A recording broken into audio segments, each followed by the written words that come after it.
এই মুহূর্তে যে খবরের দিকে নজর রাখবো, আগামীকাল বিধানসভা ভোটের প্রস্তুতি বৈঠক। জরুরি বৈঠক ডাকলো জাতীয় নির্বাচন কমিশন। এসআইআর এর ভোটার তালিকা প্রকাশ হতেই তৎপরতা। আমাদের সঙ্গে রয়েছেন প্রতিনিধি সোমরাজ, আর বিস্তারিত বলবে সোমরাজ।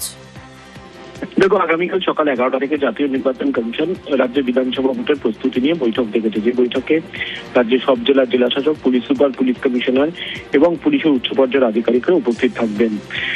গতকালই এসআইআর এর চূড়ান্ত তালিকা প্রকাশ করা হয়েছে নির্বাচন কমিশনের তরফে।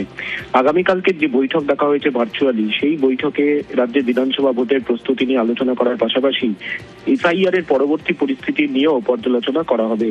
আগামীকালকের যে বৈঠক, সেই বৈঠক মূলত দু দফায় হবে। প্রথম দফায় মূলত জাতীয় নির্বাচন কমিশনের ডেপুটি সেক্রেটারি পর্যায়ের আধিকারিকরা রাজ্যে বিধানসভা ভোটের বিভিন্ন জেলায় জেলায় কি প্রস্তুতি নেওয়া হয়েছে তা নিয়ে পর্যালোচনা করবেন এবং এসআইআর যে তালিকা, ভোটার তালিকা প্রকাশ করা হয়েছে, সেই ভোটার তালিকা নিয়ে বিভিন্ন জেলা শাসকদের থেকে কিছু মতামত নেওয়া হবে আগামীকালকের বৈঠকে। পাশাপাশি আগামীকাল দ্বিতীয় পর্যায়ের যে বৈঠক রয়েছে দুপুর 2টো থেকে, সেই বৈঠকে মূলত আলোচনা করা হবে যে বিধানসভা ভোটে কেন্দ্রীয় বাহিনী মোতায়েন নিয়ে। ডেপুটি সেক্রেটারি পর্যায়ের আধিকারিকরাই পর্যালোচনা করবেন। তোমাকে জানিয়ে রাখি, যে বৈঠক আজ ও আগামীকাল হওয়ার কথা ছিল, মূলত কলকাতায় এসে জাতীয় নির্বাচন কমিশনের ডেপুটি সেক্রেটারি পর্যায়ের আধিকারিকরা বৈঠক করতে চেয়েছিলেন, সেই বৈঠকই ভার্চুয়াল করা হচ্ছে জাতীয় নির্বাচন কমিশনের তরফে।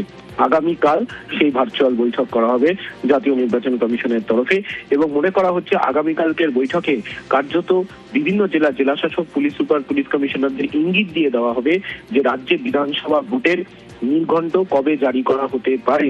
তার কারণ, যেহেতু গতকালই ভোটার তালিকা প্রকাশ করা হয়েছে, ফলত এখন সময়ের অপেক্ষা রাজ্যে বিধানসভা ভোটের নির্ঘণ্ট জারির বলেই কমিশন সূত্রে খবর। ইতিমধ্যেই রাজ্যের মুখ্য নির্বাচনী আধিকারিকের দপ্তরের তরফে প্রস্তুতি নেওয়া হচ্ছে। কাল সকাল 11টা থেকে যে বৈঠক, সেই বৈঠকে রাজ্যের মুখ্য নির্বাচনী আধিকারিকের দপ্তর থেকে রাজ্যের মুখ্য নির্বাচনী আধিকারিক সহ অন্যান্য আধিকারিকরা বৈঠকে যোগ দেবেন। ভার্চুয়ালি বিভিন্ন জেলাশাসকরাও বৈঠকে থাকবেন। বেশ, ধন্যবাদ সোমরাজ।